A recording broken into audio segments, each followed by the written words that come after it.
Hello students. अर्थशास्त्र economics भाग ब का लेसन फर्स्ट। हालांकि जो भारतीय अर्थव्यवस्था है, जो आपका बुक है, जो पहले बैंकिंग यानी कि अधिकोषण तत्व के नाम से जाना जाता था, उसका सिलेबस पूर्णतया बदल गया है और उसके स्थान पर अब हम लोग पढ़ रहे हैं अर्थशास्त्र इकोनॉमिक्स।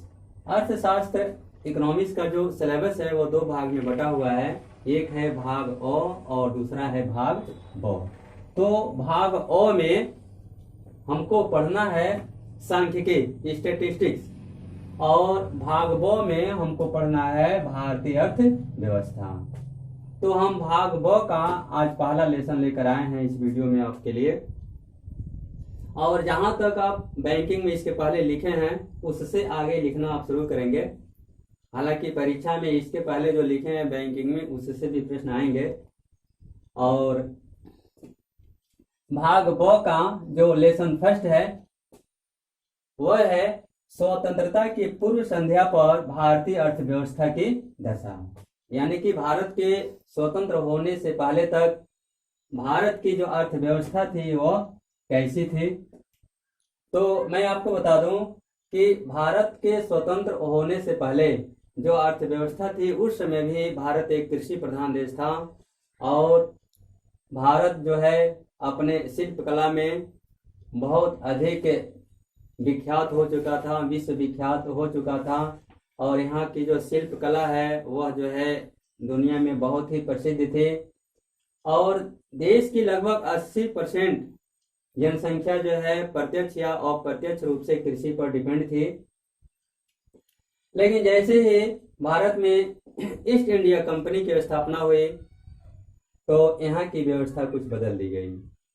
हालांकि ईस्ट इंडिया कंपनी से पहले जो भी भारतीय किसान थे स्वतंत्र रूप से अपना कृषि कार्य करते थे और कृषि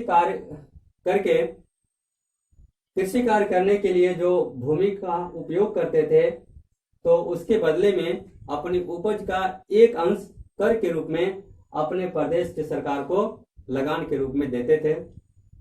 लेकिन जैसे ईस्ट इंडिया कंपनी आई तो ईस्ट इंडिया कंपनी ने भारतीय अर्थव्यवस्था में बहुत से परिवर्तन कर दी और भारतीय अर्थव्यवस्था में जो परिवर्तन हुआ उससे जो है यह भारतीय अर्थव्यवस्था जो है ब्रिटिश कंपनी के हाथ में आ गई और जो है ब्रिटिश कंपनी ने जिस तरह चाही उस तरह भारतीय अर्थव्यवस्था को अपने हिसाब से रखा और उसका प्रयोग किया।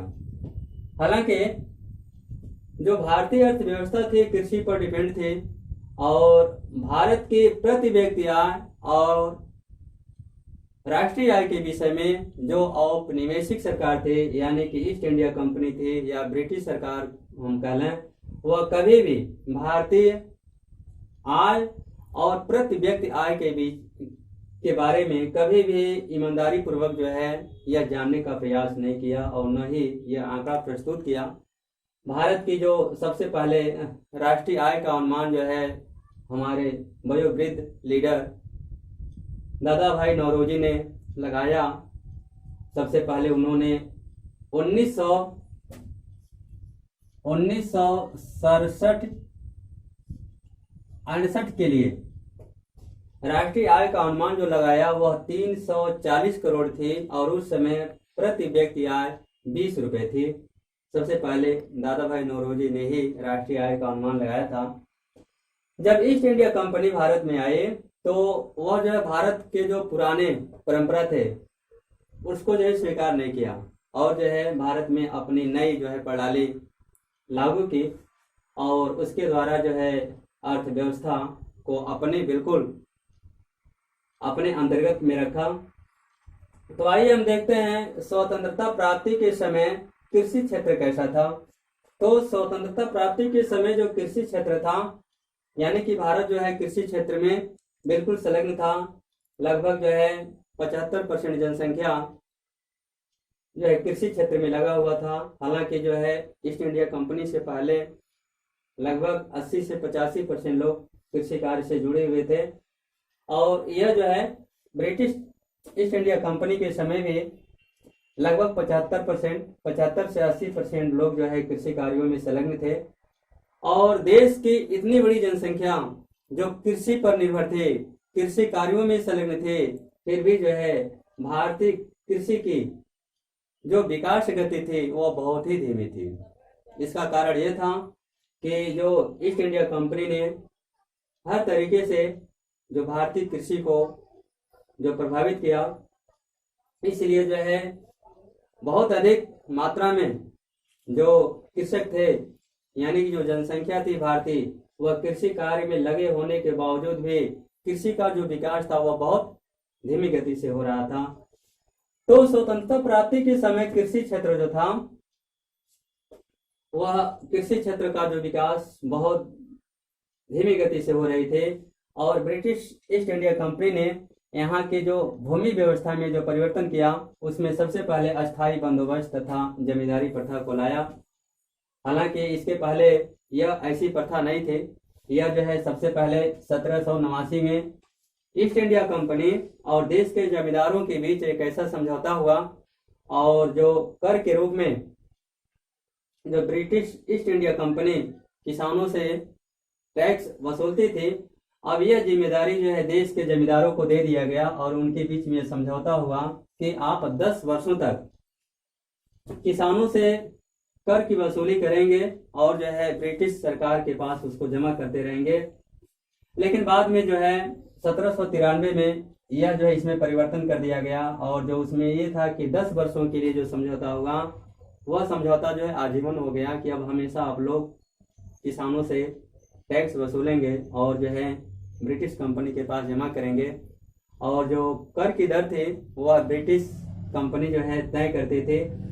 और जो भी देश के जमींदार थे उनको ये अधिकार था कि जो भी वो टैक्स की वसूली करेंगे उसका 10% भाग अपने पास रख लेंगे और शेष को ब्रिटिश कंपनी के पास जमा करेंगे। हालांकि उस समय जो कर की दर थी वह जो है 40% थे, यानी कि किसान जितना भी उपज करते हैं कृषि का, उसका 40% भाग कर के रूप में वसूलेंगे जमींदार और उसको ईस्ट इंडिया कंपनी के पास जमा करेंगे। और 40% जो वसूलेंगे उसका 10% अपने पास रख लेंगे अपने पारिश्रमिक के रूप में, और 30% क्या करेंगे, ईस्ट इंडिया कंपनी के पास जमा करेंगे। लेकिन जो है जमींदार बहुत अधिक शोषण करते थे, वो जो है 40% से अधिक वसूलते थे और जो है जो 10% से अधिक जो अपने पास रखते थे और जो शेष बचता था उसको ईस्ट इंडिया कंपनी के पास जमा करते थे। और अस्थायी बंदोबस्त के बाद जो है रैयतवाड़ी प्रथा आई। रैयतवाड़ी प्रथा यह जो है मद्रास, मुंबई और दक्षिणी भारत में लागू किया गया 1993 में 1992 में। इसके अंतर्गत जो भी लगान होता था वह जो है वह किसान जो है डायरेक्ट ईस्ट इंडिया कंपनी के पास जमा कर सकते थे। उसके बाद जो आया महलवाड़ी बंदोबस्त, जो उत्तर पश्चिम मध्य भारत और पंजाब में जो है लागू किया गया। इसके अंतर्गत जो कर की वसूली का अधिकार दिया गया अब जमींदारों को नहीं दिया गया, बल्कि गांव के किसी ऐसे व्यक्ति के हाथ में गया जो उस गांव का एक बहुत ही मतलब वरिष्ठ व्यक्ति होता था और जिसके बाद गांव के लोग मानते थे। वह व्यक्ति क्या करता था, किसानों से कर की वसूली करके और जो है ईस्ट इंडिया कंपनी के पास जमा करता था। तो ऐसी व्यवस्था थी स्वतंत्रता प्राप्ति के समय कृषि क्षेत्र में। और जो है कृषि क्षेत्र बहुत अधिक प्रभावित हुआ क्योंकि जो जमींदार थे ये किसानों का बहुत अधिक शोषण करते थे। जो किसान कर का भुगतान समय से नहीं कर पाता था उसको मार पीट कर उसकी भूमि को हड़प करके और किसी न किसी प्रकार से उससे कर की वसूली करते थे। तो ये कहा जाए कि स्वतंत्रता प्राप्ति के समय जो कृषि क्षेत्र था वह जो है अंग्रेजों से बहुत अधिक प्रभावित था और कृषि क्षेत्र बहुत ही दयनीय स्थिति से गुजर रही थी। उसके बाद स्वतंत्रता प्राप्ति के समय औद्योगिक क्षेत्र। तो स्वतंत्रता प्राप्ति के समय जो औद्योगिक क्षेत्र था भारत का वह जो है बहुत पिछड़ा हुआ था। देश में कोई बहुत बड़े जो है कल कारखाने नहीं थे। अंग्रेजों की जो नीति थी वह ऐसी थी कि भारत से कच्चा माल अधिक से अधिक मात्रा में हम इंग्लैंड को निर्यात करें और इंग्लैंड से जो निर्मित माल है उसको भारत लाया जा, तो उनकी ऐसी नीति थी। हालांकि अगर अंग्रेज चाहे होते तो उस समय भी भारत में बहुत बड़े बड़ी फैक्ट्रियां, बहुत बड़े बड़े कल कारखाने स्थापित हो सकते थे, लेकिन अंग्रेज ये कभी नहीं चाहे कि भारत जो है आत्मनिर्भर बने किसी भी क्षेत्र में, यानी कि वह हर आवश्यकता के लिए अंग्रेजों पर डिपेंड रहे। इस तरह जो है अंग्रेज जो है अपने देश से कभी भी पूंजीगत वस्तुओं का आयात भारत में नहीं होने दिए, और भारत में औद्योगिक विकास को न तो बढ़ावा दिया और न ही जो है अपने स्तर से यहाँ कोई ऐसा सुधार किए। और ये जो हमेशा इनका उद्देश्य यही था कि भारत को हमेशा कच्चे माल का निर्यातक बनाया जाए और निर्मित माल का आयातक बनाया जाए, ताकि भारत से अधिक लाभ कमाया जा सके। यहाँ हम देखते हैं फिर स्वतंत्रता के समय विदेशी व्यापार। स्वतंत्रता के समय विदेशी व्यापार कैसा था? तो स्वतंत्रता के समय जो विदेशी व्यापार था उसमें था कच्चे माल का शुद्ध निर्यातक तथा तैयार माल का आयातक। यानी कि भारत क्या था? कच्चे माल का, यानी कि जोट, कपास, रुई ऐसी वस्तुओं का निर्यात करता था, कच्चे माल का। और जो है जब इंग्लैंड में उससे जो है कोई माल निर्मित होता था, जैसे कपड़े वगैरह बन जाते थे, तो भारत क्या करता था? उसको मंगाता था। भारत नहीं मंगाता था, जो ईस्ट इंडिया कंपनी थी वह यहाँ से कच्चे माल को इंग्लैंड भेजती थी और वहां से निर्मित माल को भारत में आयात करते थे। यानी कि भारत को क्या बनाना था? कच्चे माल का शुद्ध निर्यातक और तैयार माल का आयातक बनाना था, यानी कि देश का विकास न होने पावे और यहाँ से अधिक से अधिक जो लाभ है वह ब्रिटिश सरकार को मिले। उसके बाद दूसरा है विदेशी व्यापार। ब्रिटेन का एक आधिकारिक नियंत्रण था। उस समय भारत का लगभग 60% विदेशी व्यापार जो है अकेले इंग्लैंड के साथ होता था, यानी कि विदेशी व्यापार पर ब्रिटेन का एक आधिकारिक नियंत्रण था। और भारतीय धन का प्रवाह, तो भारतीय धन का प्रवाह अभी मैंने बताया कि यहाँ से सस्ते कीमत पर कच्चे माल को ले जाते थे और वहाँ से निर्मित वस्तुओं को ला करके यहाँ बेचते थे और बहुत अधिक लाभ कमाते थे। और लाभ वो कहाँ जाता था? इंग्लैंड में जाता था। यानी कि उस समय भारतीय धन का जो प्रवाह था वह भारत से इंग्लैंड की तरफ था। तो हम लोग स्वतंत्रता के समय विदेशी व्यापार यानी कि यहाँ तक पढ़ चुके हैं। स्वतंत्रता के समय जननांकी दशाएं। तो स्वतंत्रता के समय जो भारत का डेमोग्राफिक कंडीशन था वह ऊंची जन्म दर थी तथा मृत्यु दर, यानी कि जन्म दर तथा मृत्यु दर दोनों ही ऊंची थी। यानी कि प्रति 1000 पर जो जन्म दर थे वह था 48 तथा मृत्यु दर थी 40। यानी कि जो भारत की स्वतंत्रता के समय जो जन्म दर थे वह प्रति 1000 लोगों पर 48 थे तथा जो मृत्यु दर थे वह जो है 40 थे। और ऊंची शिशु मृत्यु दर, स्वतंत्रता के समय तक जो शिशु मृत्यु दर थी वह 218 थी। यानी कि प्रत्येक 1000 जन्म लेने वाले शिशुओं में से 218 शिशु मर जाते थे, जबकि आज जो है यह मृत्यु दर घट करके लगभग 62-63 है, यानी कि लगभग 63 है। और निम्न जीवन प्रत्याशा, स्वतंत्रता के समय जो जीवन प्रत्याशा थी वह बहुत ही कम थी, लगभग 32 वर्ष था। जीवन प्रत्याशा क्या होता है? यानी कि किसी देश के लोगों के सामान्य जीवन काल, यानी कि किसी देश के लोगों का जो सामान्य जीवन है कितने वर्ष तक का है, यानी कि उस समय 32 वर्ष था। यानी कि लोगों का सामान्य जीवन काल 32 वर्ष था। कब? स्वतंत्रता के समय। और आज जो है यह जीवन प्रत्याशा बढ़ करके, यानी कि भारत के लोगों का सामान्य जीवन काल यह जो है बढ़ करके लगभग 65-66 वर्ष हो गया है। ध्यान दीजिएगा, 65 से 66 वर्ष हो गया है। और साक्षरता जो थी उस समय बहुत ही कम थी, लगभग 16% थी। ध्यान दीजिएगा, और ये रहा स्वतंत्रता के समय जननांकी दशाएं। और स्वतंत्रता के समय व्यवसायिक तथा आधारभूत ढांचा। जो स्वतंत्रता के समय जो व्यवसायिक ढांचा था तथा आधारभूत ढांचा था वो कैसा था, तो यहाँ हम देखते हैं कि स्वतंत्रता के समय जो व्यवसायिक ढांचा था यानी कि कृषि का प्रभुत्व था, यानी कि व्यवसाय पर जो कृषि का प्रभुत्व था। देश की बहुत सारी जनसंख्या जो है कृषि कार्यों पर निर्भर थे और प्रत्यक्ष तथा अप्रत्यक्ष रूप से कृषि का कार्य करते थे। और बढ़ता क्षेत्रीयवाद या बढ़ता क्षेत्रीय भेद।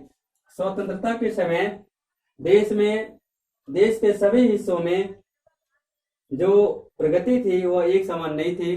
केवल जो है बंगाल, महाराष्ट्र, मद्रास ऐसे नगरों का ही जो है विकास हो रहा था और शेष भाग जो है यानी उनका कुछ भी विकास नहीं हो रहा था। और उसके बाद स्वतंत्रता के समय जो रेलवे थी, यानी कि सबसे पहले भारत में 16 अप्रैल 1853 में पहली बार रेल चलाई गई।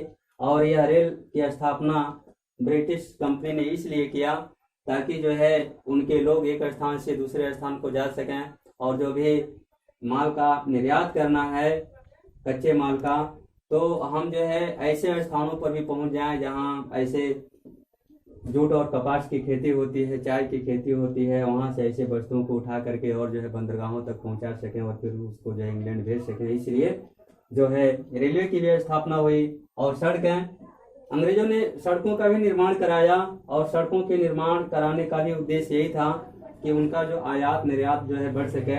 और जल तथा वायु परिवहन का भी उन्होंने निर्माण कराया, शुरुआत कराया। इससे भी जो है भारत का जो भी यातायात रहा, आयात और निर्यात रहा, उसको बढ़ावा मिला। ये सभी जो चीजें भारत में अंग्रेजों के द्वारा किया गया वह जो है केवल अंग्रेज जो है अपने लाभ के दृष्टिकोण से इन सभी चीजों का स्थापना किए। और संचार व्यवस्था भी शुरू की गई। 1837 में डाक विभाग की स्थापना की गई और 1857 में जो है तार लाइन बिछाई गई संचार के लिए। तो यही था जो है स्वतंत्रता की पूर्व संध्या पर भारतीय अर्थव्यवस्था। तो उम्मीद है आपको समझ में आया होगा। धन्यवाद।